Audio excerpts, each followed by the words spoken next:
everyone. Thank you so much for joining today for this fifth week of the spring quarter for our Beck speaker, Dr. Marcia Inhorn, who is joining us from Yale, who is I don't even have to memorize the professor title that you have, because it's right there, with a William K. Landman professorship at Yale University in anthropology, and also the Macmillan Center for International Area Studies. Thank you. I'm usually a scholar of the Middle East, but not today. Not today, yeah. So Dr. Inhorn has done decades of work in Egypt and Lebanon and other places in the Middle East, looking at assisted reproductive technologies, thinking about things regarding women's health. And her newest work is we're going to hear about today, which is based off of a long-term project she's done here in the United States. And the title of her book and the title of her talk today is Motherhood on Ice. And Marcia is one of these wonderful people who, when you look at their CV, you realize she has published over 20 books. Not all so. I know, but some of them are co-edited volumes and so forth. And just a few hundred articles. So we are very lucky to have Marcia with us here today. And so please join me in welcoming her to Beck. Thank you. Thank you. Yeah, well, first of all, thank you, Abby and Molly, for inviting me to come to UCLA, your beautiful campus, which I've been to before, and every time I think, wow, it's a stunning campus. And I'm so glad to see Brian Wood, my colleague who used to be with me at Yale, so pleasure to be here with you today. And this is Susan Slimovich's copy of my book, but she said, pass it around, Marcia, so if you want to take a look at it. I am going to be talking about this new book. Let's see, not going forward, dear Abby. Working now. Thank you. So it's this new book. It came out last year from NYU Press called Motherhood on Ice, The Mating Gap and Why Women Freeze Their Eggs. And basically it's a story of it's the newest new reproductive technology called oocyte, which is the egg, cryopreservation, which is freezing, through vitrification, which is a form of fast or flash freezing at very low temperatures. And it was required to vitrify because the human egg, a lot of you are bioanthro people, the human egg is the largest cell in the human body, and it's very liquidy. And using older slow freezing methods, it would cause the egg to crystallize and sort of fragment, and it was not viable. And so it took a while to figure out how to freeze human eggs. Sperm freezing has been possible for decades. Embryo freezing became possible almost immediately after the birth of the world's first test tube baby, Louise Brown, who was born in England in 1978. And they almost immediately figured out how to freeze human embryos. But egg freezing is really a new millennium proposition. They started working on it in the aughts. And it really took until the second decade of our millennium to get there. And they, through this vitrification process. And the interesting thing about it, the important thing biologically, is if a woman freezes her eggs at 30, goes back 10 years on at 40 to use them, she is using her biological 30-year-old egg. So it freezes in time the egg in terms of its quality at the age in which the woman did the freezing. And we know in assisted reproduction, although wombs do matter, really eggs are crucial to women's fertility. Egg age, in terms of both quality and quantity of eggs, I'm going to show you they decrease over time. And so egg freezing came onto the scene, and it really took off. It's been slightly more than a decade now of egg freezing in the US. Basically, the American Society for Reproductive Medicine, which is a huge professional organization of the IVF world, they lifted the experimental label on egg freezing at the end of 2012. And by 2013, the first year it was really available clinically, there were estimated to be 5,000 cycles performed in the US. By 2018, it had more than doubled. By 2021, it had more than doubled again. And it's estimated that there are nearly 100,000 cycles that have been performed in the sort of first decade of use in this country.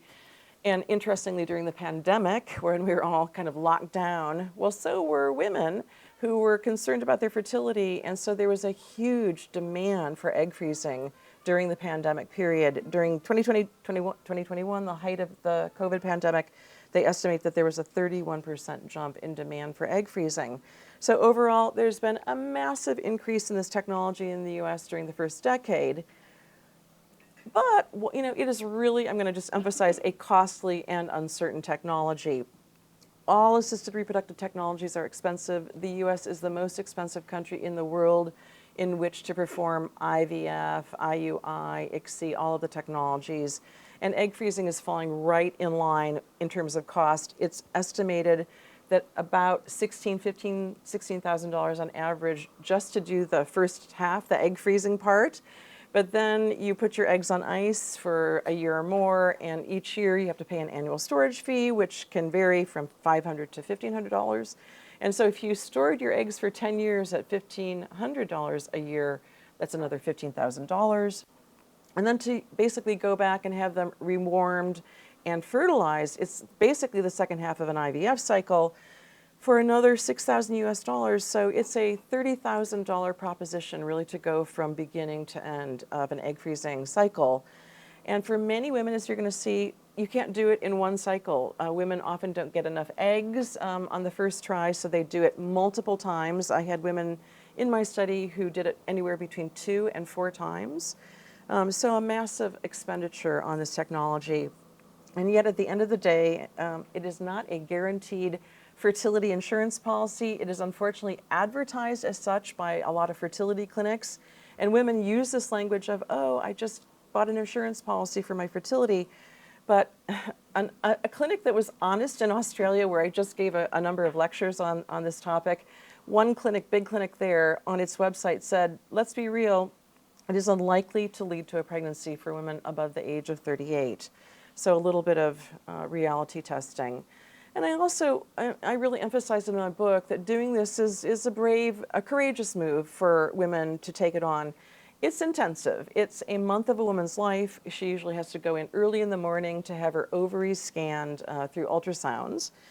About 20% of people in the world, yeah. Sure, go ahead, go for it. Yes, at the time of freezing, yeah. And I'm going to talk about that, why the age is so important, but thank you for asking that. About 20% of people are needle phobic. They have great fear of needles. And this is a procedure when you're doing it alone, which is what most women are doing.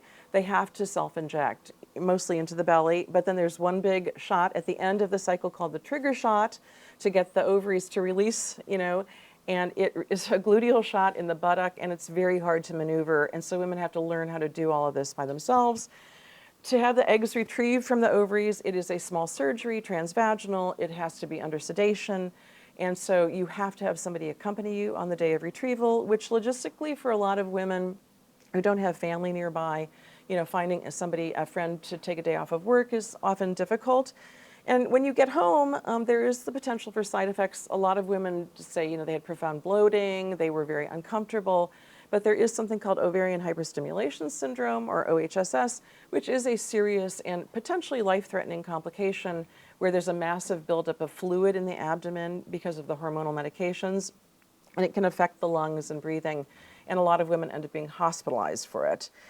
And then, I have a whole chapter in my book about the lack of patient-centeredness in egg freezing and in IVF in general. It's not fun, especially for single women going through this. They're entering into this world that is very married. Most IVF clinics where egg freezing is done, it's about infertility among married couples. And so women say, they go in feeling lonely, a bit dejected, looking at other women with rings on their fingers. But also, it's like a cattle call. It's a huge assembly line with multiple women going through these cycles together. Women felt it was very impersonal. There are sometimes mistakes being made. And so I took recommendations from women, and I had a huge table, a huge list in my book of just how things could be made better in egg freezing. And so ultimately, a few women said, I felt like a badass going through it. And I used that in the book. I said, this really takes a kind of badass bravery to do this. It's expensive, we don't know if it's going to work, and it's not the most pleasant thing. So the question is why? Why, if it's so expensive and, causes sort of embodied problems, why would people do it? And interestingly, there had been much literature at the time I was writing my grant proposal, and I'm going to say it's an ongoing kind of popular discourse, is that women would do this to very intentionally defer, delay, or postpone their fertility, their childbearing. Those are the 3 verbs that are used over and over and over: deferring, delaying, postponing. as if women are doing this, very intentionally. And why? It's always said, well, it would be for education and career planning purposes. And so, interestingly, ASRM picked up this notion of planning, that women would be planning to do this. And they issued a big statement in 2018, sort of 5 years on after egg freezing had come into the world, saying we should call egg freezing planned oocyte cryopreservation, sort of putting it into the discourse of family planning, or something that is very planful. And I wasn't sure about it. I mean, I was reading clinical literature and media reports that women were doing this to plan their careers. So we said we should really do a study of women who are turning to egg freezing. What do they actually say about it? And so I did this large ethnographic study funded by NSF, the Cultural Anthropology, and STS, the Science and Society programs, where I went to 4 IVF clinics, 3 on the East Coast, 1 on the West Coast, in the Silicon Valley area. And basically a flyer was sent out to women who had frozen their eggs and said, if you're interested in talking to an anthropologist, contact me. And I got an overwhelming response. I mean, women wanted to talk about this, the ones who had done it. And I ended up interviewing 150 women who had already done at least one cycle of egg freezing. And there are sort of 2 parts to egg freezing, medical and non-medical egg freezing. And I did interview women doing both. Medical egg freezing is why egg freezing was actually initially developed. It was especially for young cancer patients who were going to be going through chemotherapy and radiation and treatments that are potentially destructive of a woman's fertility. And so that population is a different population. They tend to be young, in their 20s, often with breast cancer, blood cancers. And so I talk a little bit in my book about them, but most women doing egg freezing, the majority around the world, are doing so-called elective or non-medical egg freezing. And that's really what I focus on in this particular book. It's about the women who did it electively. They're healthy women, they're doing it they're not sick, they don't have a medical purpose for doing it. And I basically started out with a few socio-demographic kinds of questions, so I knew who they were. But then I would say, well, just tell me your egg freezing story. How did this happen? And I'm going to share a few of them with you today. The book is full of egg freezing stories, women's stories about how they got to egg freezing. And they're pretty powerful and interesting. I hope you'll see that. But the demographic part, who are these women? So first, to say it was a racially and ethnically diverse group of women, which was important to document because there was a very powerful op-ed published in the New York Times around 2016 saying egg freezing would be for white women only. And I did not find that in my study, and other studies have shown it's not just white women. There are, in my case, 18% were Asian American, and then 4% Black, Latinx, mixed race, and some of Middle Eastern heritage.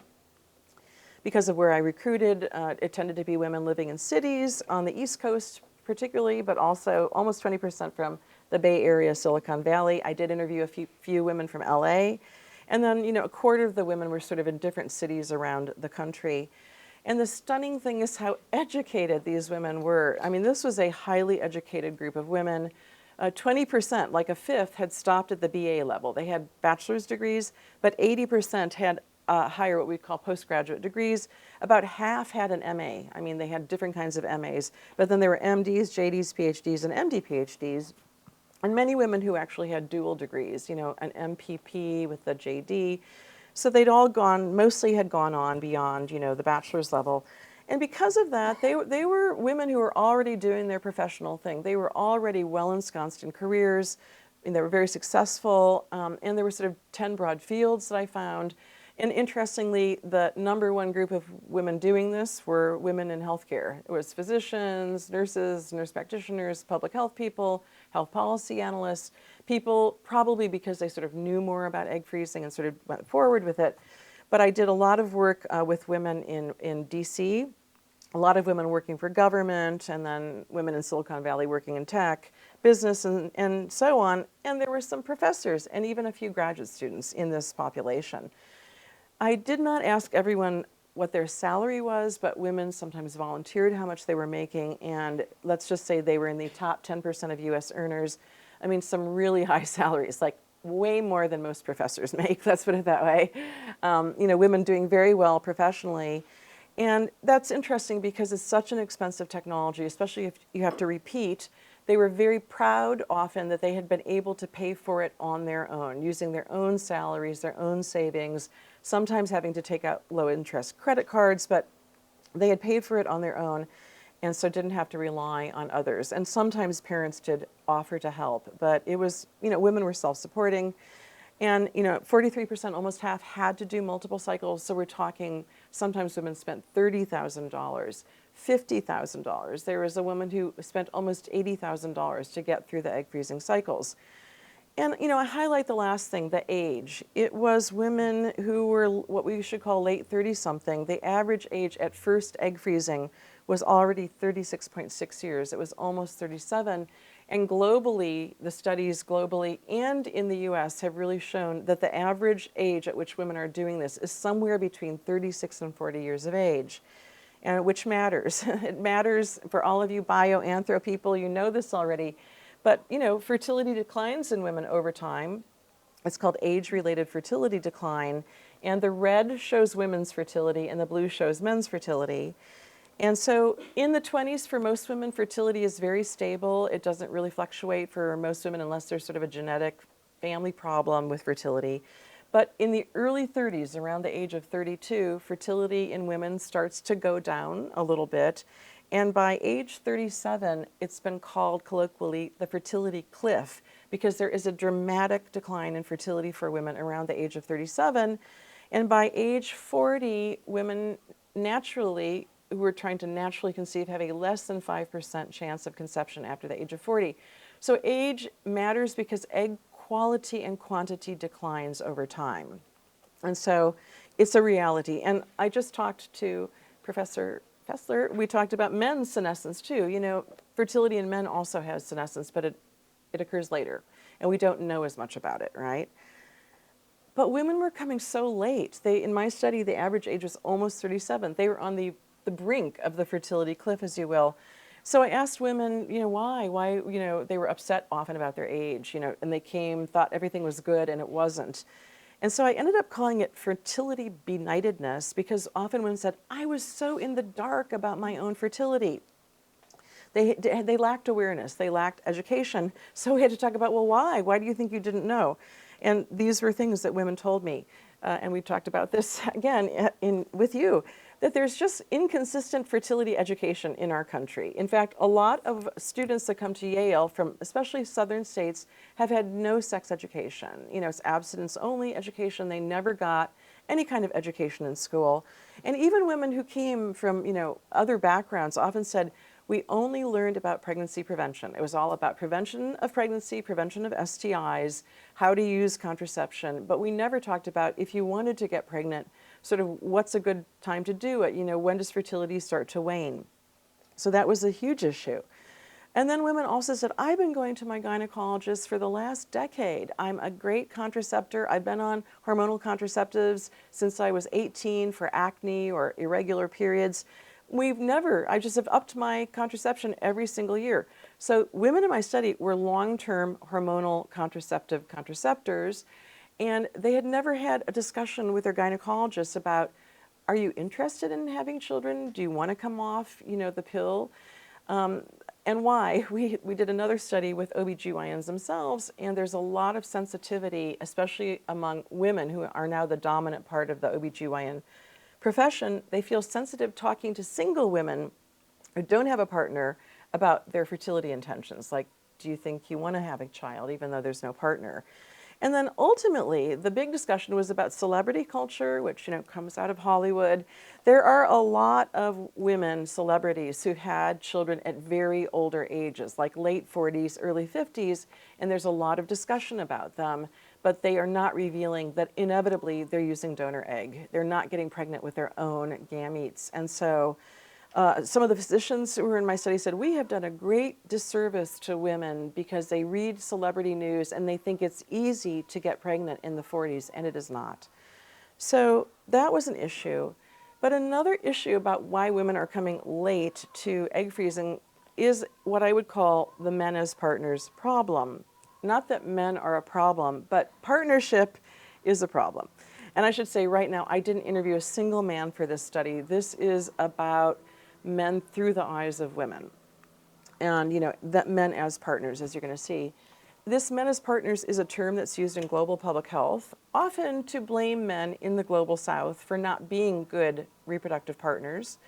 And what should we do to make men better partners? But I thought, something's going on here that in the global north we should call the men as partners problem. And I'm going to try to explain it. So I learned in my study that most of the women were doing egg freezing because they were single. That was their problem. 82% were single at the time of egg freezing, either because they were single, they didn't have a partner, they hadn't had a partner, saw no partner in sight, or there were a lot of women who had come through a big breakup, either a divorce, the ending of an engagement, or just relationships that had broken up. And I called that, a lot of them were pretty traumatic, and they were already in their late 30s and had not had children. There were 18% of women who were in relationships with somebody when they froze their eggs, and half of those, 9%, were very unstable, either because it was a new relationship and the woman wasn't sure where it was heading, but there were rocky relationships. There were polyamorous relationships, which women didn't like, and there were just men who refused. They were like, okay, you can freeze your eggs, but I'm not into this. And even women who thought they were in a stable relationship with a man at the time they froze their eggs, mostly the reason they were freezing is because the man, the partner, was unready. The woman was freezing for him because he wasn't ready to be a father. He wasn't ready to go forward with the reproduction. And so the main finding of this big study is that egg freezing is not being done by career women. And by the way, we don't have a term career men. So I put that in quotes because I don't like the notion of career women. But that these are somehow these very ambitious women trying to postpone their fertility. Really, these were professional women who were attempting to, I think the best verbs are to preserve and extend their fertility at the end of their reproductive lifespans because they couldn't find a stable, committed reproductive partner, even though women who freeze their eggs want that. They want a partner, they want, to be a mom. And I have to say, this finding was, the term theoretical saturation, like when do you start seeing the same answer over and over and over? When do you think you're saturated? You've got the answer in front of you. That's the term that comes from sociology. I had theoretical saturation at about interview 10. I mean, it was the same story over and over and over, but I kept going, and so it became this main question: why? Why are there so many highly educated American professional women who are partnerless? And this is the first story I want to tell you. Being single. I call her Aziza. She was an academic physician, very super subspecialized, working at a very elite East Coast medical school. And she had explained to me that she did have a boyfriend in medical school, but ultimately he told her he was better than she was, and he dumped her for a nurse. And she really hadn't been able to find a partner since then. She had been single for many years. And this is what she said: if I found a man, I'd move to Alaska. But most men don't want relationships. They just want to meet and date. And most women won't go out with a less educated check stand dude. But men will, date a less educated woman. So I think I have about a 0.09% chance of meeting someone. And meanwhile, I was feeling like, OMG, my biological clock, it's ticking. So even though I'm 1,000% happy I did it, which was the egg freezing, it felt somewhat like a defeat. I felt like I gave up because I couldn't find a man. And so women had what I ended up calling gender laments. They were very sorrowful, laments about what went wrong. Why did I end up like this? And sadly for me, some of it had to do with blaming themselves, like, I must have done something wrong, or doubting themselves, like Aziza. She had a lot of self-doubt. They also talked about women's higher expectations for partnership and what they believe they see as men's lower commitments to partnership and family life. And I just want to go through each rather quickly. The first was the self-blame and self-doubt, which to me was shocking and kind of a pity, because these were quite amazing women, really, saying, things like, it's an eternal mystery. How did I end up this way? I never intended to be age 37 without a partner. I always thought I'd be a married mom, by age 35. I can't imagine how this happened to me. So is it me? Am I too picky? Are my standards too high? Am I too old now for men? And there was a lot of discussion about, well, men look at me, they see that I'm 37, and they immediately think, I gotta run, because she's 37 and she's gonna wanna have a kid right away. They felt there was some ageism that men were expressing. Um, am I not attracted? Am I not attractive? Aziza went off on herself, like, I know I'm just not pretty, which was patently not true. I said, that's just not true. You're very attractive. She's, no, no, blaming herself for just not being, she actually said she was ugly, which was just not true. And, or am I just not attracted? Am I looking for the wrong kind of man? Some women were like, oh, I should have just stuck with my college boyfriend. He was boring and I didn't love him, but he was okay. And then the thing about energy of online dating, I just learned so much about online dating through this study. Everybody had done it. Most women really didn't like it. They called it torture, a second job. It was very exhausting. Like, I have an exhausting job and then I have to come home and go through all the apps. It's exhausting. And so something was not working for them. They were not finding partners, and they were blaming it on themselves, that they must have done something wrong. But then women also talked about what they think had changed since their mother's generation. And I have to say, a lot of these women really admired their mothers and fathers. Often had said their moms and dads were supportive of them. And a lot of, not a lot, but some women said my mom came out of second wave feminism and she always told me to have gender equality at work and at home. And so this generation of women, I would say millennial, Gen Z, Gen X, generations, is like, we believe in gender equality. We want to have a good job where we feel equal and are paid equally. And we want to have a relationship with a man that is supportive, that feels equal, that, he understands me and my aspirations in life. And so they thought, well, yeah, maybe we're just becoming more and more selective in mate choice. And we're looking for this thing, this soulmate, a unicorn. They're looking for this unicorn, this soulmate. And women use the term settling. They didn't want to settle. They didn't want to settle for less. They didn't want to settle with somebody just because they wanted children. They didn't want to enter into a desperation relationship. So there was a lot of discussion about how women were looking for a particular type of partner who felt equal to them and understood them. And they also said, I talked to them about, well, would you ever consider being with an electrician or a plumber, somebody who's not as educated?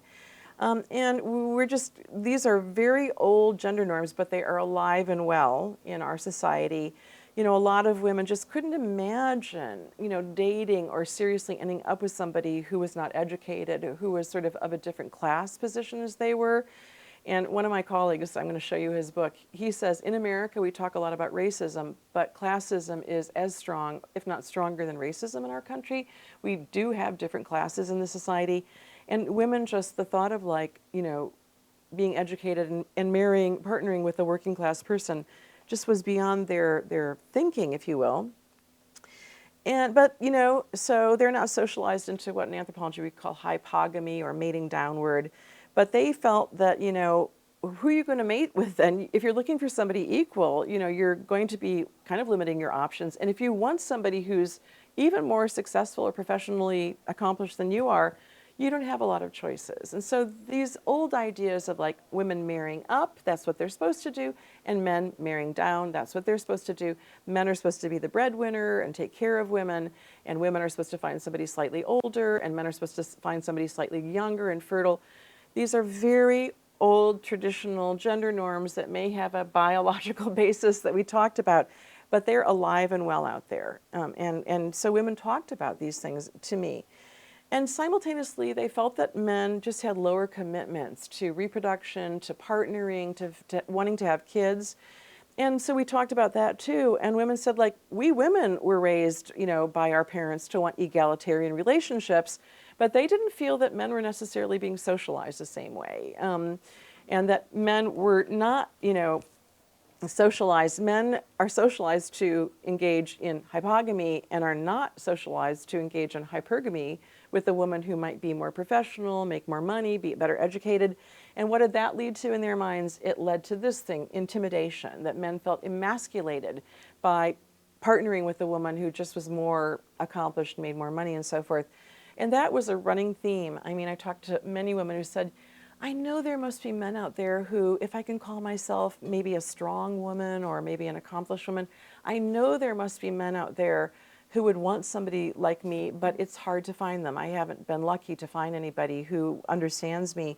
And they felt that men were often, shied away. And I had many examples of women trying to date men who were, not as educated or not as accomplished. And men would make remarks like, where do you work? Oh, well, I work at NASA. I've got a PhD.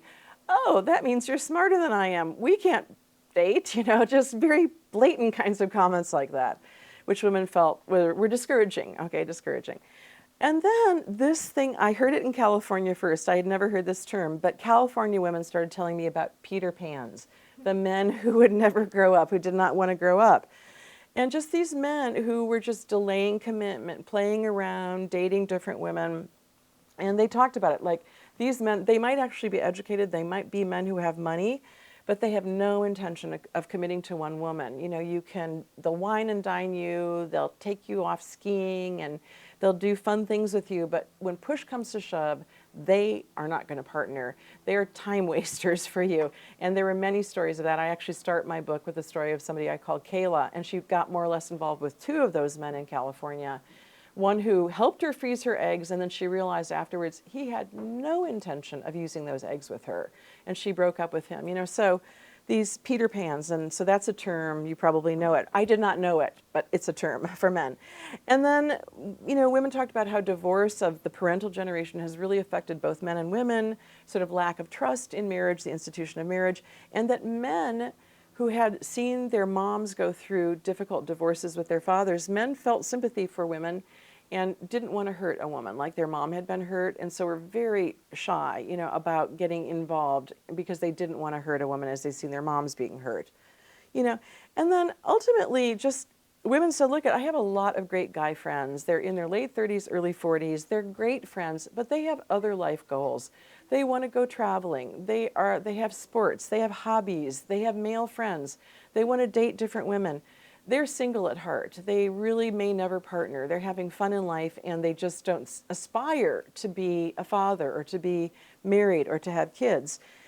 And so this reluctance on the part of men to become fathers was, again, one of the themes. And women said, he was unready. He just wasn't ready. I couldn't get him to be ready. I was ready, and he wasn't ready. The unready or unwilling man. And here's a story. It's the second chapter, the lead story of a woman I call Lily. She owned her own business. She was an art curator. She had hung in for 10 years with her partner, we'll call him Jack, and he was still unready at 10 years. And so she left. She'd reached the age of 40. She said, he's not going to change. She did egg freezing and it failed. And this is what she said about her partner.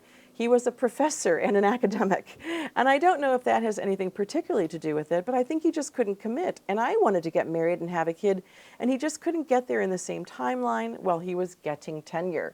He was like, I really want it. I see myself with kids playing ball. In theory, when I close my eyes, it's in the picture. But in reality, I'm totally paralyzed with fear. And so Lily says, and so, I was sort of sick of clubbing the baby seal over the head. I went off the pill. He wouldn't sleep with me for 14 months. So 14 months, and then I was just over it. There comes a point when you can only take so much, and I had just, not consciously, just realized that and just had to leave. And the really sad part of this story is that she was the only child of her dad, who was a physician, and her dad was a childhood Holocaust survivor. He had survived the Holocaust. She was his only kid. He really tried to help her to get egg freezing, but she was simply too old. She was really over the age when it didn't work for her. And so basically it cut her lineage, it cut the line. And I actually put that in my book, like blaming Jack for that. And my editor said I couldn't really put the whole thing on Jack, but Jack just couldn't get there. He was not on the same timeline. And then he got a new relationship and he was repeating it with another woman. So I ended up calling this thing the mating gap, that women freezing their eggs desire three things. They want partnership, they want to experience biological pregnancy with their own eggs, if they can, and they want to be moms, they want to be parents. But they feel that they're lacking the three E's, men who are eligible, like available, educated, sort of a similar, they've had university education, equal partners. And one of my colleagues who froze her eggs said, you need to add eager and enthusiastic to that, Marcia, because men in New York City don't seem to be eager and enthusiastic to do this. So women are facing these partnership problems, the men who are unready and the men who are Peter Pans. this issue of men feeling reluctant to partner hypergamously with women who are higher achieving than they are. And then there were many stories that women told me of just bad behavior by men, you know, some misogyny. There was definite ageism going on. There were stories of infidelity, substance use, you know, stuff that happens in life, and women had to break off relationships with men. And so women, you know, they kept saying, I want a unicorn. I know there must be a unicorn out there. And so they told me about all these different kinds of men that they had encountered out there in America. And I came up with a big chart in chapter 1 of my book called 10 Types of Men, Women's Lexicon. This is what they say, and it's got longer definitions, but to run through them. The alpha males want to be challenged by work, not by their partners. Beta males, just floating along in life, they're portable. Feminist men who say about partnering, I'm not old-fashioned like that. I like this one. Foreign servicemen in DC, Yale, pale, and male. Peter Pans, the men who never want to grow up. The polyamorous men, and in California and Brooklyn, I heard a lot about this. A fetish subculture, the bane of women's existence. Men who have multiple commitments to women. Startup men in Silicon Valley wanting to change the world, not to mate. Tech men, this was said so many times to me, the odds are good, but the goods are odd.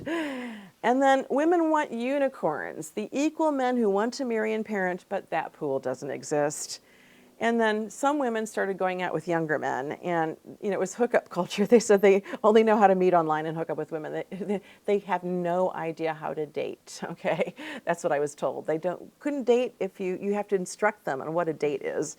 So it was a lot of frustration about just inability to find a unicorn. So there's a gap between men and women, obviously. And the question is it just about differing gender norms and desires between men and women that have emerged over time and strengthened, or is there something else?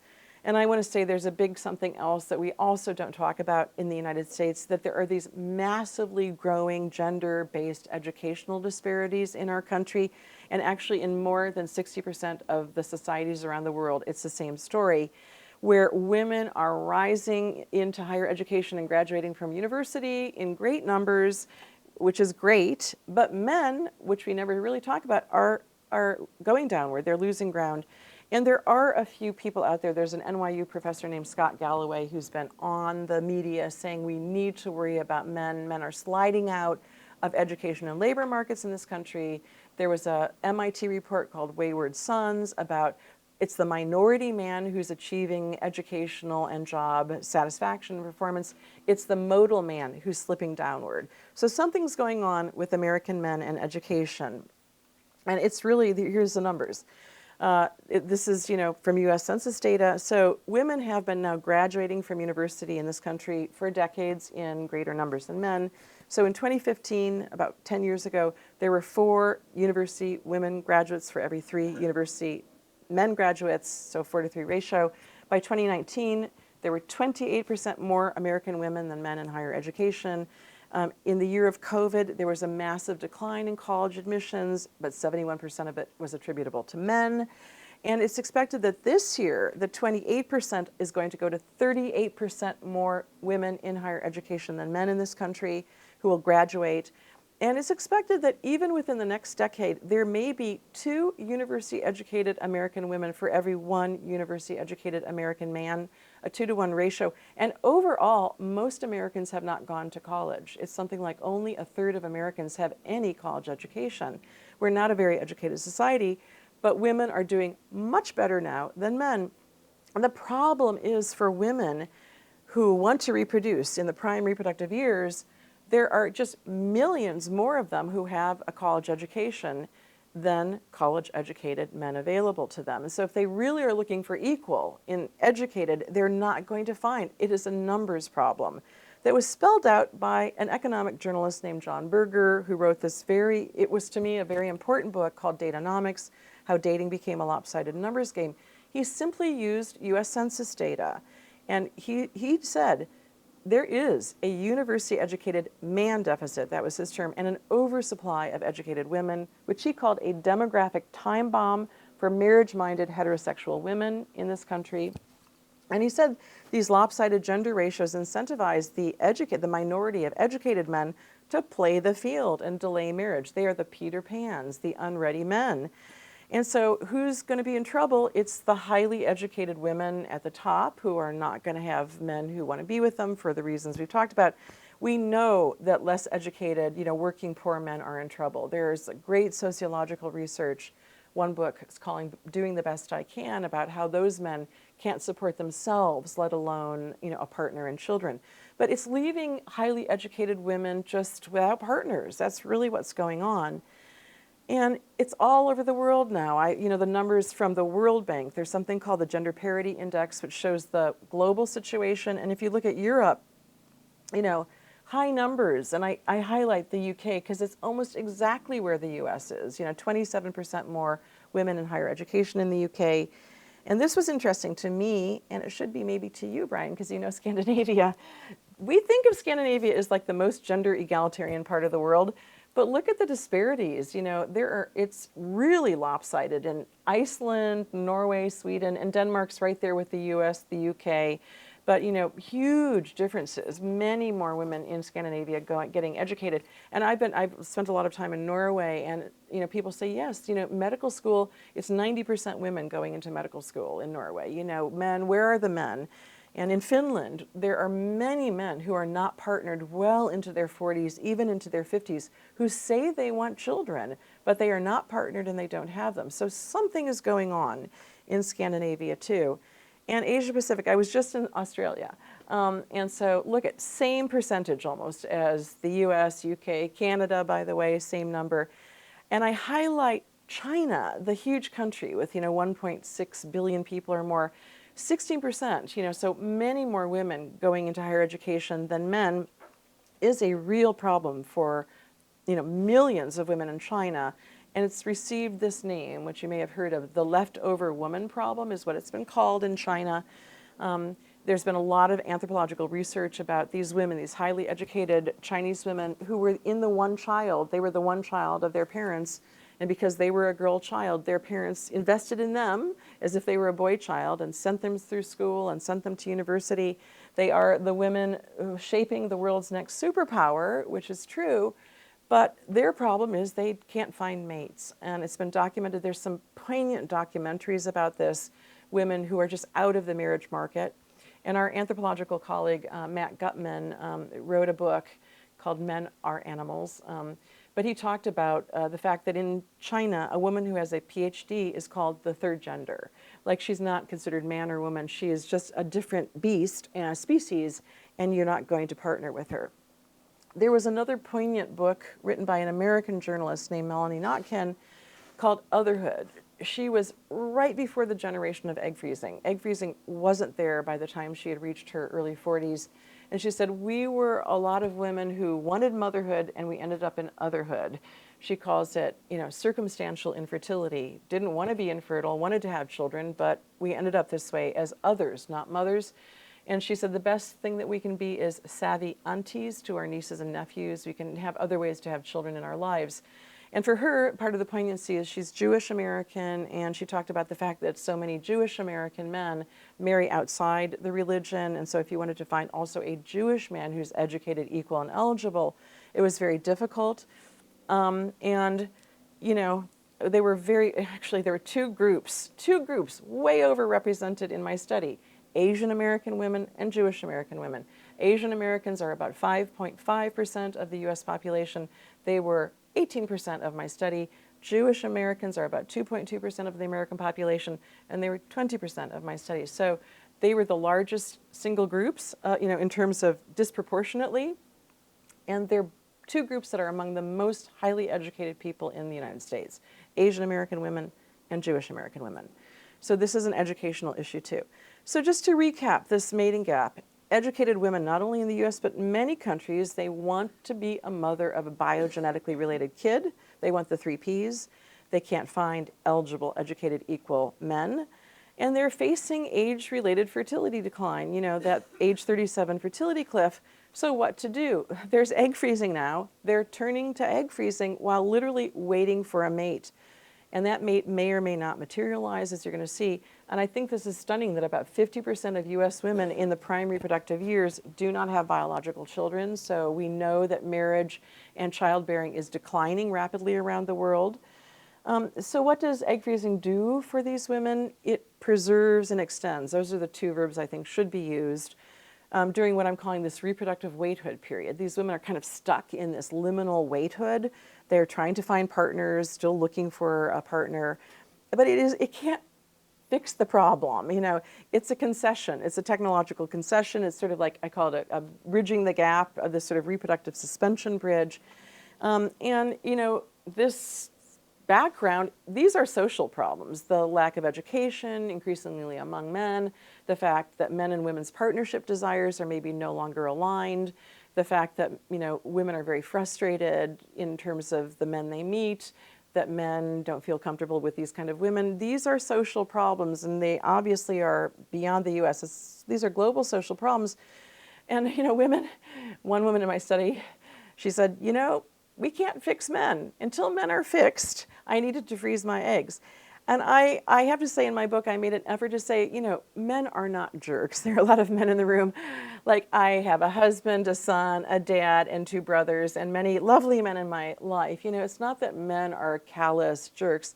One of the chapters really shows how a lot of men really come to support women going through egg freezing. Fathers, brothers, sometimes ex-partners felt very guilty, and they helped the woman go through egg freezing.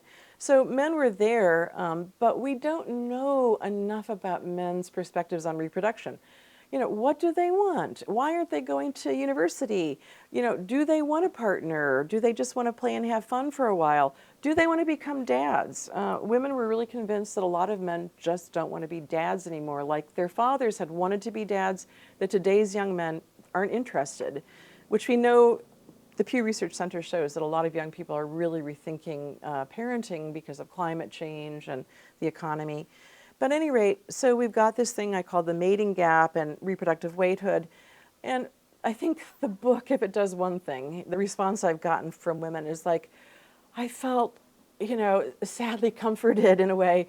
I thought it was just me, I'd done something wrong, or that this was just me and my problem. And I see that I'm not alone. And so, no, women are not alone. This is a massive community of women who are starting to use egg freezing around the world. And I want to show you that in some cases, it does help women. It does actually work for women in the way that I guess it was intended to work. But perhaps because some women are beginning to rethink mating. And I will call that the mixed collar mating that John Berger, who wrote the Datanomics book, he used that term, which I picked up in my book. And I call this woman Hannah. She was educated in the Ivy League as a lawyer. She had a tremendous experience, froze 32 eggs. And then she went on a 4-month transcontinental bike tour where she met a firefighter, a Western firefighter, who we'll call Lucas. They got back, and he just packed up his house and his puppy, and he moved in. He literally crossed the country to move in with her. And I've been recently in contact with her. They were happy 10 years into their relationship. They had 1 kid right away spontaneously, and then they did use the frozen eggs for what she called her frozen egg baby, who's 5 years old. And she said, my net on the experience of egg freezing was it's so emotionally empowering, right? Because I went from a state of sort of panic that I was probably like in denial of and trying desperately not to have, to all of a sudden I'm in control of the situation. I had a lot of time as I went through both the egg freezing and everything associated with it and the training for the trip to really reflect on what I wanted and who I was and what I was looking for. I think having the space and the time on this bike trip to really get to know who someone was a real privilege. He's a sort of extraordinarily patient and generous and brave man. And it was just easy then to sort of trust him. And it was really quite special. It was really neat. He's a good guy. He's a really good guy. And interestingly, the thing that was most troubling to her after she met Lucas and she knew that she wanted to be with him was, what were her friends going to think of him? I mean, she literally talked to me about it. She said, it was my own problem. I had to get over it.